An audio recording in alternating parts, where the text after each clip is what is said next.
In my discussions with some Turkish people, and not only Turkish people, they always bring the argument that ever since Turkey was formed as a nation, it was looking west. And the father of the nation, Atatürk, was also looking west. And they want to take country to the west. Let's examine some of the facts and some of the changes which happened ever since the Turkey was formed, and it was formed a long time ago, 100 years. The other thing is Turkey has a very, very important location. It's attractive to many other people, and Turkey as a nation is a good ally. For that reason, other nations want to have it in their alliance. Alexander the Great paved the way for East talk to West. It was Silk Way. There was a Roman Empire, which we called Anatolia. There was a Byzantine Empire, which was in this place for a very long time. Then there was the Ottoman Empire, which was on this land for a long time. Today, Turkey is a nation of over 80 million people. It has growing population, it has a strong manufacturing sector, and many other things which it has or it's going to have very soon.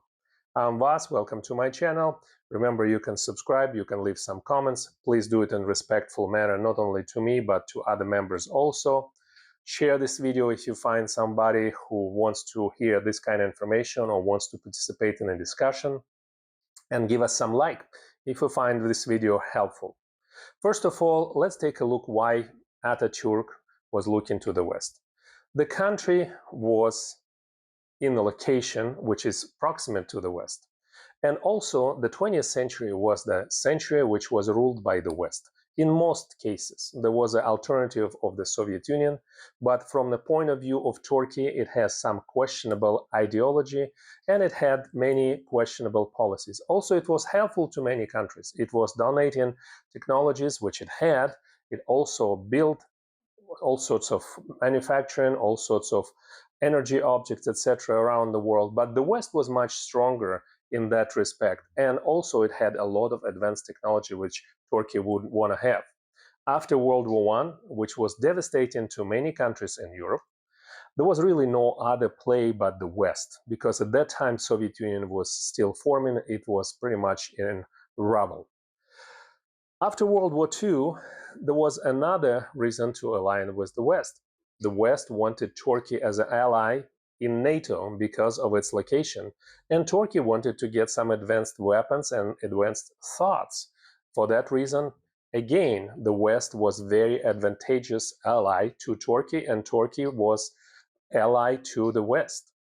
Then Europe decided that they want to bring Turkey in its orbit, and Turkey became ally of European community. At that time, there was no European Union, but there was a European community, and Turkey, through all sorts of little agreements and big agreements, got some advantages, got some access to European market, and because it was manufacturing, it was good market to have. Then, fast forward, we come 1999, when Turkey becomes a candidate to European Union. Ever since, the process stalled. It's not going anywhere. On one hand, the way I view it, Turkey has a very comfortable position because it still has access to European market. And Europe, on the other hand, also has or at least had, a very good relationship with Turkey, where it didn't have to bring it in. 85 million people is a lot of people.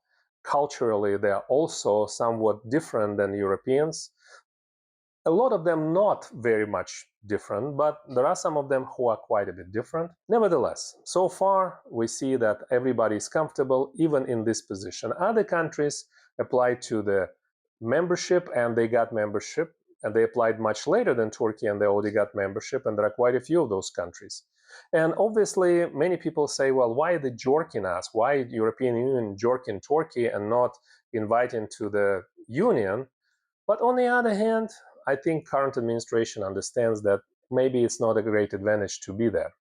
There are several other reasons why it is so. The first reason, Great Britain became a member of European Union, And then it broke away from European Union. European Union turned out to be not very easy union. The central government is implementing and forcing policies which are not at advantage to many other countries. And Great Britain, because it's a proud nation, and it's a pretty large nation, decided that they don't want to deal with that. They don't want to waste their energy on dealing with Brussels. They have different ideas and they have different directions. So European Union and United Kingdom, they broke apart. Germany and France, they are locomotives of Europe. They were manufacturing lots of goods, and the rest of the countries around them are not as developed. And that's how they like it. In fact, some of the countries which had some industries, such as Greece, they lost those industries in agriculture, in shipbuilding, and other places. And it happened all over European Union. So when you enter European Union, you probably have to be prepared to give up certain things. And I don't think it's a good idea at this point. The third argument is that globalization is over. It's pretty much declared to be over. Globalization was a good idea 20 years ago when people thought we're going to function as one big world and we're going to put manufacturing to less developed nations, and the West will be sitting on the money bag, it will be printing the money, and it will be pretty much pulling the reins here and there just to make it function. It didn't quite work this way. The reason for that is because other nations had mind of their own and direction of their own and their own interests, particularly China. In period of 20th century, China reason it became new center of manufacturing thoughts. China has more engineers in the country than the rest of the world. And those engineers are working. China has great technologies. China is going to Africa. China is going to Asia. China is going everywhere. And the West right now is trying to stop it in any way possible, or at least to slow down. The 20th century was ruled by the West, and it was a good idea to be aligned with the West. But this century is most likely will be different.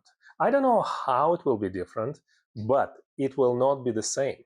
12% of population which live in the West pretty much ruled the rest 88% of population. It was colonial rule or neo-colonial rule. Neo-colonial rule where the nation formally is independent, but it is still very much dependent on another country or metropolia or former metropolia for all sorts of things, financial services, educational services, some help, financial help, etc. And it has to stop. At least many nations say that it has to stop. And they're looking for a different way of development. They don't want Western democracy. They want their own democracy in whatever the shape or form they want. They don't want to even align politically with the West. They want to trade, but they don't want to have to do anything with that. This is the world that Turkey finds itself right now. And Turkey is smart. Turkey has a lot of alliances because it has a lot to offer. Everybody wants Turkey to be in alliance. But do you want to be a member? Today, Turkey is working on its energy safety. It has a gas field which it is developing, and it should be coming to play reasonably soon. It's building nuclear station with the help of Russia and with some slowing down because of the Germans initially in the project. Some of the equipment was to be purchased from Germany, but we know right now Russia and Germany is in disagreement. The other thing is European Union greatly depended on Russian energy sources. And right now, because of the commotion in Eastern Europe, it's not flowing as easily as cheaply. For that reason, if you follow German economy, it's suffering. When the economic war is going on, people don't want to show their pain. Russia doesn't want to show its pain, and Germany, France, Europe doesn't want to show its pain. But we know the pain exists. Many German companies, they either relocate abroad or they reduce production or they look for different energy sources. Essentially, they have to work hard to sustain themselves right now. The thought, academic thought, scientific thought is a great thing. The industry is a great thing, but they need to have some energy. If you have no energy, all of that is just a theory. Turkey right now is going through some financial crisis. There is a high inflation, lots of people suffering. Mind you, this is not the first financial crisis the country went through. There was the first one in 1994, the other one in 2001. And at that time, the GDP shrunk 5.1%, and the inflation was over 50%. This is not the first financial crisis for Turkey. But there are some good news which many people overlook when they talk about Turkey is over, we gotta run out of it, it's no longer a country to visit. All of this is very temporary. In the long run, maybe a year, maybe a little bit more, but it's temporary. The strong position of Turkey in finance is that it has very low rate of debt to GDP. You know, when you go to the bank and you want to get a loan, what does the bank ask you? They ask you how much money you make and how much debt you have. And this rate of debt to GDP, which is for the country the same thing. Turkey has it only at 29%. If you look at other countries, and I'm going to give you some statistics, it's a lot higher. For instance, Germany has 60%, and that's considered conservative. India has 83%, USA has 123%, and Japan has 263%. And since you speak English, you probably go to some of the Western news sources and you see that in United States, because of this really high debt, and that high debt was accelerated by United States participating in financing Ukraine ventures right now. That debt is growing really fast, and if nothing is done in near future, it can become really, really bad. It could be financial collapse. Turkey, on the other hand, has very low debt.